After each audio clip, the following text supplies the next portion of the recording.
ഒരുപിടി മികച്ച കഥാപാത്രങ്ങളിലൂടെ മലയാളത്തിൽ സജീവമാകുന്നതിനിടെയാണ് അർബുദരോഗം ജിഷ്ണുവിനെ കവർന്നെടുത്തത്. രോഗത്തിന്റെ പല ഘട്ടങ്ങളിലും തളരാതെ പിടിച്ചുനിന്ന ജിഷ്ണു ഒരു ഘട്ടത്തിൽ പൂർണ്ണമായും തിരിച്ചുവരുന്നതിന്റെ സൂചനകൾ നൽകി. ഒടുവിൽ മരണത്തിന് തൊട്ടുമുൻപ് പോലും ആത്മവിശ്വാസം കൈവിടാതിരുന്ന ജിഷ്ണു മറ്റു രോഗികൾക്കും പ്രചോദനമാകും.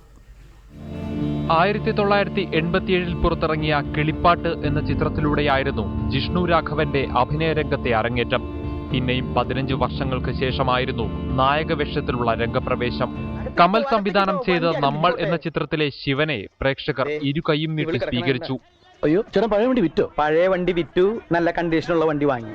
ഇന്ന് മുതൽ രാത്രി ഓട്ടത്തിന് വണ്ടി വേണമെങ്കിൽ പഴയ റേറ്റിന്റെ കാര്യം ഇങ്ങോട്ട് മറക്കുക. അതെന്താ വാടക വേണ്ടേ? വേണ്ട, ഞാൻ നിന്റെ അലീനാണല്ലോ. ഇന്ന് മുതൽ രാത്രി ഓട്ടത്തിന് വണ്ടി വേണമെങ്കിൽ പഴയ 100 രൂപ പോരാ, 150 രൂപ എണ്ണി തരണം.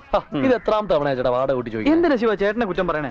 പിന്നീടങ്ങോട്ട് ചെറുതും വലുതുമായ നിരവധി വേഷങ്ങളിലൂടെ ജിഷ്ണു മലയാള സിനിമയിൽ നിറഞ്ഞു നിന്നു. 2005 പുറത്തിറങ്ങിയ നേരറിയാൻ CBIയിൽ മമ്മൂട്ടിക്കൊപ്പം ശ്രദ്ധേയമായ വേഷം. ഒന്നിലും ഞാൻ വിശ്വസിക്കില്ല sir. I think it was a premeditated murder. എന്തായിരുന്നു അന്വേഷിച്ച പോലീസിന്റെ ഒപ്പീനിയൻ? പോസ്റ്റ്മോർട്ടം റിപ്പോർട്ടിൽ എന്തായിരുന്നു? ശക്തമായ വീഴ്ച മൂലം ഉണ്ടായ ഹെഡ് ഇഞ്ചുറി, അതാണ് മരണകാരണം. പോലീസിന്റെ അന്വേഷണം എവിടെ എത്തിയില്ല. പുറത്തു പറഞ്ഞില്ലെങ്കിലും മരണത്തിന് പിന്നിൽ ഏതോ പ്രേതോ പിശാചോ ആണെന്ന പോലീസും വിശ്വസിക്കുന്നത്. തൊട്ടടുത്ത വർഷം പുറത്തിറങ്ങിയ ചക്കരമുത്തിലെ കഥാപാത്രവും പ്രേക്ഷക പ്രശംസ പിടിച്ചുപറ്റി. ഈ ഫോൺ സ്വിച്ച് ഓഫ് ചെയ്യുന്ന പ്രോബ്ലം. അപ്പോഴാളുകൾ ടെൻഷൻ അടിക്കുന്നത്. എനിക്ക് തന്നെ ഇടയ്ക്ക് നീ ഫോൺ സ്വിച്ച് ഓഫ് ചെയ്യുമ്പോൾ ഭയങ്കര ടെൻഷനാ.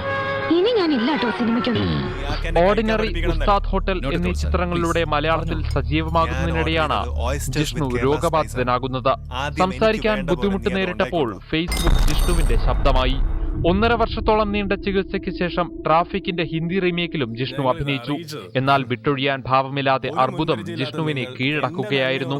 രോഗശയ്യയിലും അസാമാന്യ ധീരത കാട്ടിയ ജിഷ്ണു ആയിരക്കണക്കിന് അർബുദ രോഗികൾക്ക് പ്രചോദനവുമായിരുന്നു. News desk reporter.